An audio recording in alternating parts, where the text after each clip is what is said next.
As we start to trickle into today's workshop, I'll give a moment for people to jump in. But very briefly, if you've never been to one of these workshops before, my recommendation is this. As we're going, if you have questions, you'll have the ability on your end to ask those questions in the little chat box somewhere around your screen. I will do my best, if there's time at the end, to answer those questions live. We're compressed for time. I'm trying to fit a lot of really good information in 30 minutes. So if I don't get to answering those questions live, in the follow-up email that I send with the replay link of today's workshop, you will receive that, the replay link, and I'll answer all of those questions in that email. So I will make sure to get all of your questions answered. Also, just for those of you unfamiliar with who I am, my name is Alex McBrairty. I am a career fitness coach. I've been doing this full time for 12 years. And what we focus on, me and my team, is using psychology to make fat loss easy. So the frameworks we use, the systems we help our clients implement into their lives are all designed to not only get the results that they come to us for, but also be able to integrate that into the rest of their life so that those results stay permanent and so that they can actually enjoy their life and not feel like they're restricted and deprived of doing the things they actually want to do in sacrifice of this health goal that they may have. What we're all here for today is our nutrition system that we use internally with the members of our program, and it is called the Food Freedom Framework. And this is the way that we structure teaching nutrition to the members of our program so that it's easier for them to understand, it's easier for them to implement the changes, and like we were saying earlier, so that it integrates a little bit better into their life. But before we dive into what the Food Freedom Framework actually is, we have to talk about what are the issues that we're seeing and why nutrition is so hard for people to adopt. This has been an ongoing societal problem, especially here in the Western part of the world. But why is that? Why is nutrition so difficult? And there's really three key problems that I've noticed over the course of my career. The first is there's so much conflicting information. Every different diet demonizes a different food group. You have keto, which is low carb or no carb. You have carnivore, which is only protein and low anything else. Then you have paleo, which is only foods that our ancestors ate before modern industrial revolution and nothing thereafter. So there's all these different conflicting information that leaves us confused. What is the best diet for me? What is healthy? What's unhealthy? What do I need to do? What do I need to stop doing? To make this problem even worse, if we took every popular diet on the market today and we took all of the rules that they put in place for the people following their diet, what you should do and what you shouldn't do, if we combined all of those rules of what foods to avoid, there wouldn't be a single food left that's healthy for us to enjoy. And so, if that's true, if we take all of these different food rules and none of them agree on anything, there's not a single food that they all agree is objectively healthy, then that must mean there's something else going on. There must be some other thing at play here for how to conceptualize and understand what's best for us. And that's what this framework helps us to understand, is to avoid the conflicting information, be able to look through sort of the modern fitness influencer culture and the supplements and the diet plans, and we've got the best this and we've got the perfect secret to help you figure out what's the right path for you. The second key problem is cultural significance. In every part of the world, food is more than sustenance. Food is also love, it's celebration, it's comfort. We eat to celebrate promotions at weddings, to celebrate anniversaries, birthdays, graduations. All of these different components involve some aspect of consumption. And so then it begs to reason that any sustainable diet or nutrition plan that we want to follow for the long term has to be integrated into this idea that food is more than sustenance. If your nutrition plan doesn't allow you to enjoy food, if it doesn't allow you to enjoy those social moments and to create those memories with the people you care about, then it is going to fail because it is violating the cultural significance that food is in our culture. The third problem is that modern society is not set up for a good, healthy nutrition relationship with food and a good nutrition plan. It is simply too easy to be out of shape. That is the default setting of our current society. We can get any food we could possibly desire delivered to our door within the next hour without lifting up more than our thumb to our phone. And that presents a very real challenge because now, if we want to adopt a healthier lifestyle, we are going to have to go counter to a lot of the default settings of modern society. And that is not easy to do when we don't have a clear plan for how to do that. And so, as you might imagine, these three challenges combine and compound to make it exceptionally difficult to understand and follow good nutrition practices. Conflicting information leaves us unsure of what the best path is. Modern society makes it too easy to go against better habits, and cultural significance provides a lot of ample opportunity to go off the rails and leave us stuck in our current position. So these are really important to understand before we go into the food freedom framework, because this framework is going to help us address all of these things. So we know that the three big problems of nutrition that's holding us back. But now, importantly, what is it costing you to not solve your food problems? What is it costing you to not improve your relationship with food? What is it costing you to not be following a healthy diet and getting the results that you've been probably struggling with for a very long time, or at least now are having issues with? The first is yo-yo dieting. A lot of us are familiar with what this concept is. Yo-yo dieting is the process of jumping on a diet plan, seeing some fast results, falling off of that diet plan, and then regaining all of, if not more of the weight that you lost while you were following that plan. And this is a really vicious cycle because over time, what we learn is that over time, it becomes harder and harder to see those results because we're just putting our body through so much, jumping on and off these very restrictive diet plans that don't seem to work. And the result of that yo-yo dieting cycle is mental exhaustion. We get burnt out, constantly jumping on diets, trying to change our lifestyle, depriving ourselves. But it's not just the mental exhaustion of chaperoning our food choices and policing what we're eating and constantly thinking about our food choices, but it also results in a loss of self-trust. We start to believe that we can't live a healthy lifestyle, that we can't adopt these behaviors, that we can't lose the weight we want to lose and keep it off. And that loss of self-trust also results in a lot of low self-esteem. We start to feel a bit of hopelessness and helplessness with the ability to see those changes that we want to see and be able to have that life on the other side that we would like to have. And this is probably the worst cost of all because it not only bleeds into our beliefs around our body and our relationship with food and our health, but it also bleeds into other areas of our life, our career, what we're capable of in our professional lives, our relationships, how we show up as a husband, wife, mother, father, brother, sister, friend. All of these things are impacted by that loss of self-trust. We start to question our decisions. And even if we do see results, even if we're following a plan and we're being disciplined and diligent and we're following all of the rules that it sets out for us, and we start to see progress, oftentimes we find that those results are fragile and short-lived. Everything that we've built around these super rigid diet plans, we learn is just a house of cards waiting to tumble down on us. And that's one of the biggest problems of following the traditional diet plan is just how fragile those results are. Because as soon as we fall off, we don't know how to apply those in a wide variety of circumstances of real life where food is more than sustenance. We don't trust ourselves to make good food decisions in a variety of different circumstances. And so what happens is we tend to just fall back on our old habits because they feel comfortable, they feel safe, and they feel familiar. And those are the very habits that cause us to go backwards. So these are the very real costs that we are paying by not understanding how to manage our nutrition and by not having a good relationship with nutrition, which we're going to help you fix today.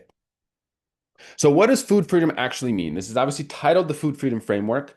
The goal that we're ultimately after is food freedom. But what is food freedom? Food freedom has three core components. The first is knowledge. We've been talking a lot about this. Understanding how nutrition actually works for body composition changes and for a healthy lifestyle sustaining practices. We need to understand how nutrition works. Because as we'll see, when we understand how nutrition works, we can look through a lot of the veil of conflicting information that influencers and the wellness industry has put on us. And in fact, I'll show you later, but this food freedom framework can explain how every diet that you're familiar with works. And I'll explain exactly what that means here in a moment. So knowledge is crucial for how nutrition works for your body. Flexibility. We have to be able to be flexible and be adaptable in our approach to food and in our decisions related to food. If we're out to restaurants, we need to know how we can enjoy ourselves, but also make good decisions.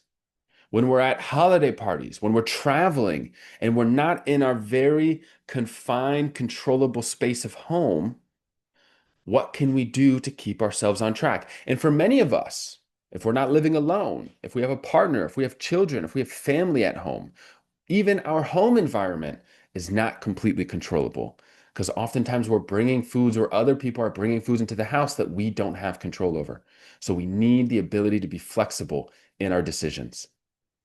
And when we have the knowledge of how nutrition actually works, and we trust ourselves to make decisions, and we have the flexibility to change our decisions given the circumstances in front of us, that's when we start to build our confidence around food, where we don't feel the same level of food guilt after making a decision because we understand how it works in the bigger picture. And we don't feel the anxiety of being out at a restaurant with friends, of being at a holiday party, of being over at a friend's house for dinner, of enjoying our favorite foods on occasion in a way that we've planned for. We can get rid of that guilt and that anxiety around food to give you greater confidence. So when we have all three of these things, the knowledge to understand how nutrition works, the flexibility to adapt our approach given the circumstances we find ourselves in, and the confidence to follow through on those decisions, that is food freedom. And that is what the food freedom framework helps us develop. But here's the thing. If you're not ready to look at food differently, because the one thing this framework will do is it will change your perception of food because you're going to get this knowledge, you're going to get this flexibility, you're going to get this confidence. And there's a lot of benefit to that. The downside is you won't be able to look at food the same way. You're now going to make different choices, or you're going to feel less good just succumbing to the temptation of cravings and just indulging in junk food without any awareness. And there's comfort in that. I don't deny that. So if we're not ready for a permanent shift in how we view food, this is the moment where I recommend you hop off and you turn around because it will change forever after you see this food freedom framework. But if you want to do something differently, if you want to do food differently, if you want different results, if you want sustainable results, then this is where we dive into it. So here we go. The food freedom framework. This is it. And I know they just came out with the new food pyramid. And so pyramid is an interesting shape to use at this point. We've been using this for years. But nevertheless, this is our food pyramid. This is our food freedom framework. And as you can see, this is how it works. It's got 5 layers. The first and most important layer is our calorie consumption. If we want to change our body composition, if we want to lose body fat, if we want to build muscle, if we want to learn how to maintain our body weight once we're happy with it, the most fundamental layer is calories. We have to learn how to control calories. And this is true regardless of the diet that you're on. If you don't control your calories, however healthy or unhealthy your diet is, however much or however little you're eating, if you're not controlling your calories, you will not see change. So it's the most important layer. The second layer is how much protein we're consuming. Are we getting enough for our body's actual needs to support muscle growth, to support recovery? Protein. The vast majority of people still dramatically undereat protein. But it is the second most important change that we can make to see the changes that we want. The third layer now is our carb and fat distribution. One thing to note, as we go higher up in this framework, these details, these factors become less important for the change that we want to see.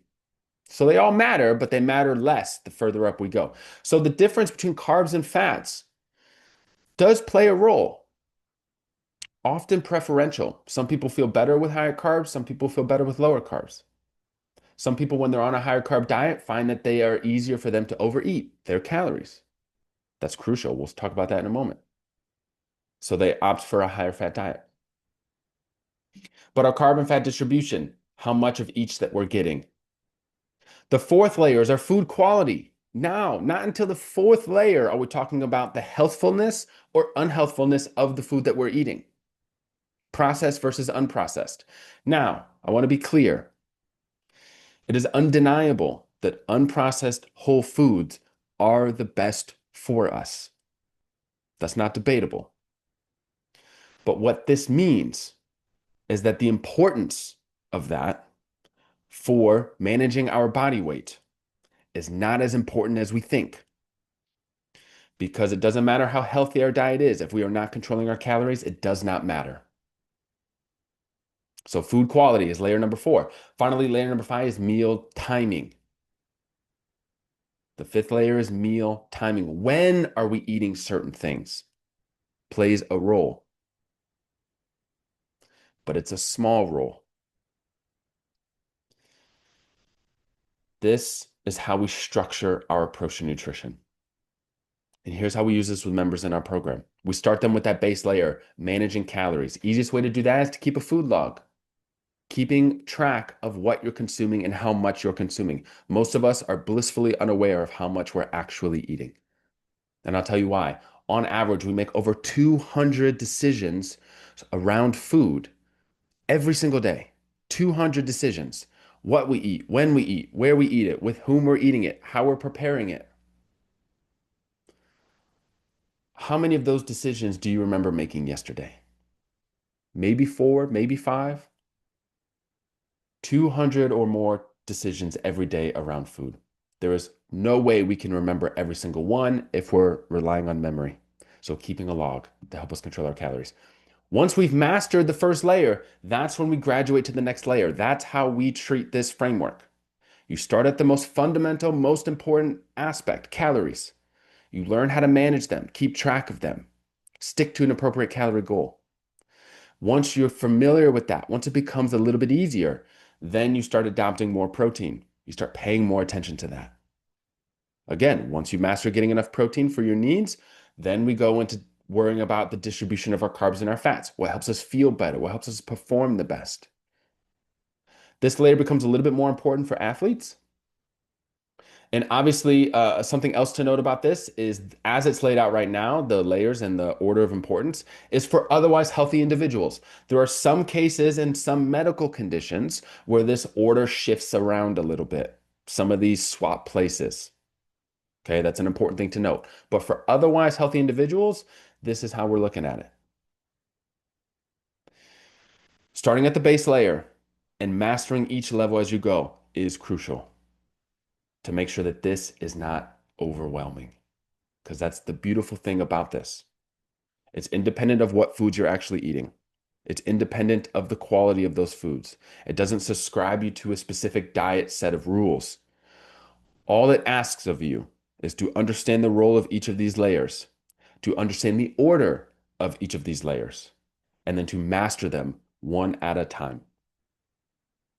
Something else I want to note about this. It is not necessary to be perfect on all 5 layers. It is not necessary to be perfect. I like to treat this as a dial. Here's an example. If I'm in my normal routine, everything is going according to plan. I'm at home, I'm not traveling, work is going well, there's not a lot of stress in my life, I might be able to ramp up and meet all 5 layers. I'm controlling my calories, I'm hitting my protein, I have a proper distribution of my carbs and my fats, my food quality is whole and unprocessed, I'm cooking more, I have the ability to get those good foods in the house, and my meal timing is spot on. But when things get busy, when things get stressful, or things get out of whack, I can dial this back. And maybe I'm only focused on calories and protein and nothing else. and I'm still going to get results. That's the important thing to understand about this. Even if you're just mastering the base layers, you will still see change. If all you're controlling is your calories, you will change your body weight if your calorie goal is set appropriately. So it makes it flexible. Not only do we understand what matters, we can be flexible so that it fits in a variety of circumstances. Now, I made you guys a promise at the beginning of this. I alluded to the fact that this framework can describe every single diet on the market. And I want to show you exactly how that is now. So I'm going to get my handy tools here. Okay. So here's how this works. Let's take this keto diet first and foremost. So here we have the keto diet. The keto diet, how it works is it controls our carb and fat intake, low carb, high fat, to control our calories. So it's manipulating one of the higher layers in our framework, ultimately to make sure you're controlling your calories. That is how the keto diet works. Irrelevant of any other rules that it has. Fundamentally, that is how the keto diet works. The paleo diet, eat only what our ancestors ate. That diet attempts to control the quality of our food, less processed, more whole foods, the quality of our food to control our calories. That is how that diet works. Intermittent fasting, periods of time where we're eating all of our meals, calories, and then not eating for a large chunk of the day. It's controlling our meal timing to help control our calories. Any of these diets, if you are overeating for your calorie needs, this is true no matter who you are, no matter what diet you are following, you will not see weight loss. Calories matter that much. And so fundamentally, every diet in this image is manipulating one of these top 4 layers to control calories. Every diet. Here's why I point this out. I'm sure many of us have had the unfortunate experience of going to a car dealership and buying a car. And if we have any car dealers, car salesmen in the audience today, I apologize in advance for this. I'm sure you're the exception, 100%, because you're here and you care. But there's the trope of car salesman, the sleazy car salesman that just wants to sell you a vehicle, and they don't really have your best interests in mind. Car dealerships are the middlemen of vehicles. We don't purchase cars directly from manufacturers. We purchase them from the middleman, that is the car dealer. So we have to go in there and we have to haggle the price and we have to negotiate back and forth and we have to tell them that we're only going to pay this price. They'll tell us they're only going to accept this. We have to go back and forth until we meet at some number in the middle that neither of us are happy with.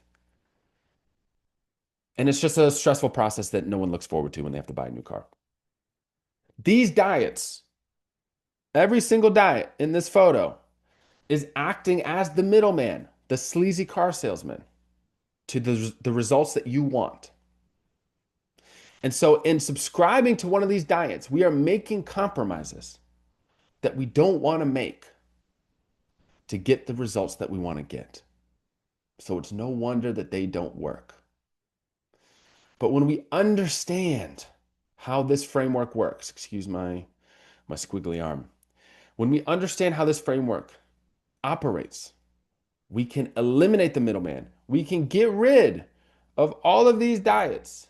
We can get rid of them and just focus on the behavioral changes of the framework, mastering the layers one at a time to get the results that we want to get.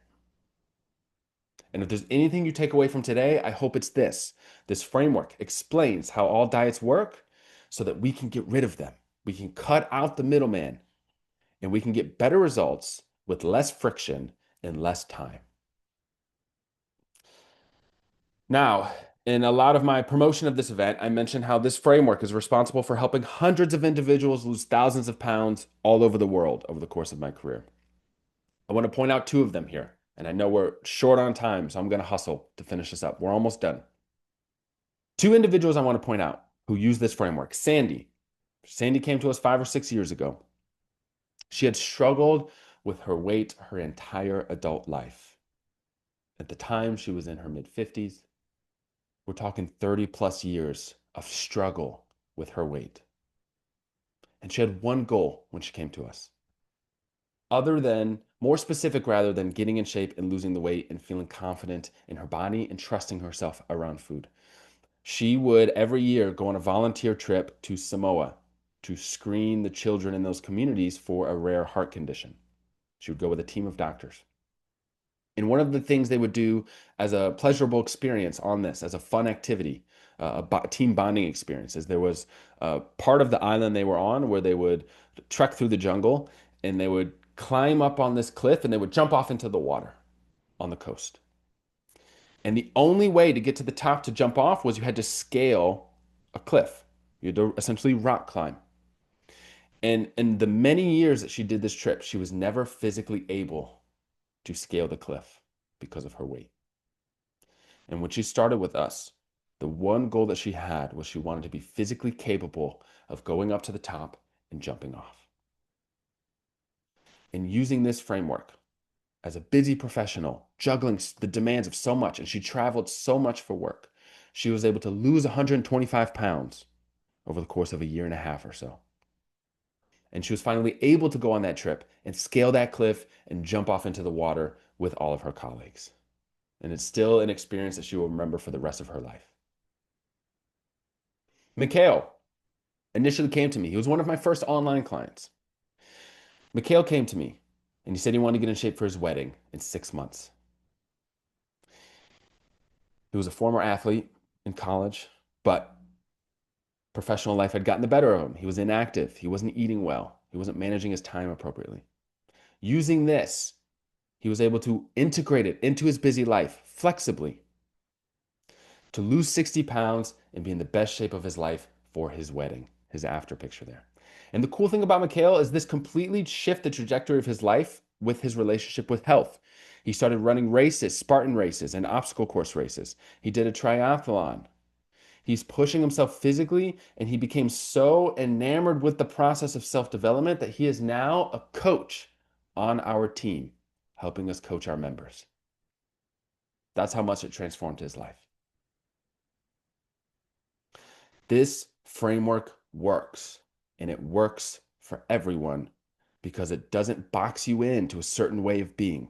It takes the scientific principles to body composition change, and it organizes it in a way that's not overwhelming so that we can slowly work it into our life, no matter our lifestyle, so that we can master these to have that knowledge, flexibility, and confidence to make the right choices. And it's worked for individuals all over the world. So regardless of culture, regardless of lifestyle.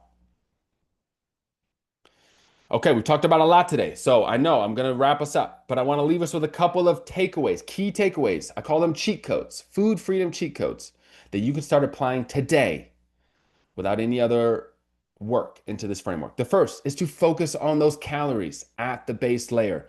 Calories are the most important thing and the determiner of whether you lose, gain, or maintain your weight. Learn how to master them first. The second cheat code, master each level before advancing to the next. Don't try to overwhelm yourself and do it all at once. Take it one step at a time, gradually, so that it's not overwhelming. The third cheat code, calories and protein, those first two layers, account for the majority of the success you'll see in body composition changes. So I mentioned this loosely earlier. When I travel, I turn the dial back on my framework. So I'm not perfect with all 5 layers, but I just focus on getting my calories. So I'm logging the food the best that I can to try to maintain my goal and not go over, since I'm going to be eating out more when I travel. I'm going to focus on trying to get my protein goal the best that I can. So choosing high protein options at restaurants, packing some protein supplements with me to cover the difference. And I know if I hit those 2 things, I'll be set for the rest of that trip. I don't need to worry about anything else. And it works. And lastly, as I showed you, this food freedom framework explains how all fad diets work. so you can eliminate the middleman and focus on what matters. These are the cheat codes I want you to leave with today.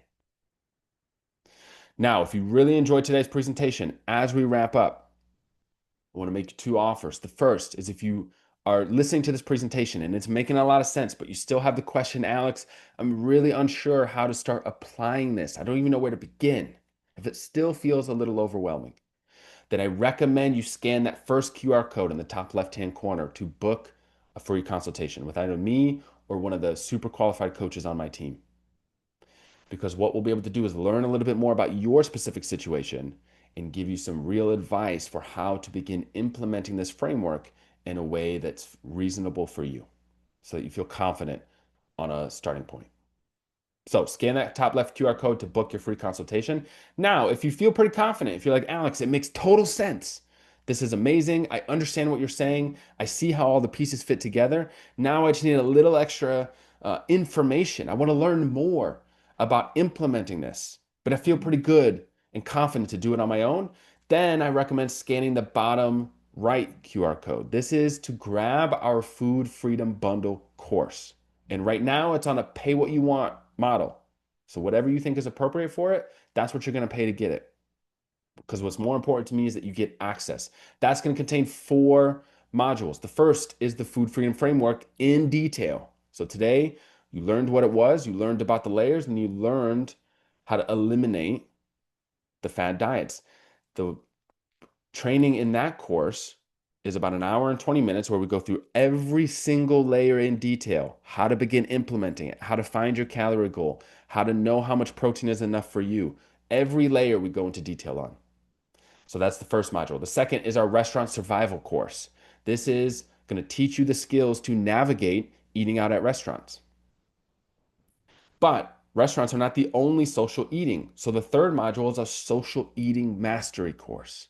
This is going to help you understand how to approach your eating and your diet in a variety of different social contexts so that you're prepared. And the last module is you're going to get our 5 scripts to shut down food pushers. If you've ever been in a social environment, family or friends, and they're pushing food on you when you're trying to make better choices, these are 5 psychologically proven scripts that you can use in conversation to shut them down without making it awkward. And all of those modules are video trainings with written guides that go along with it.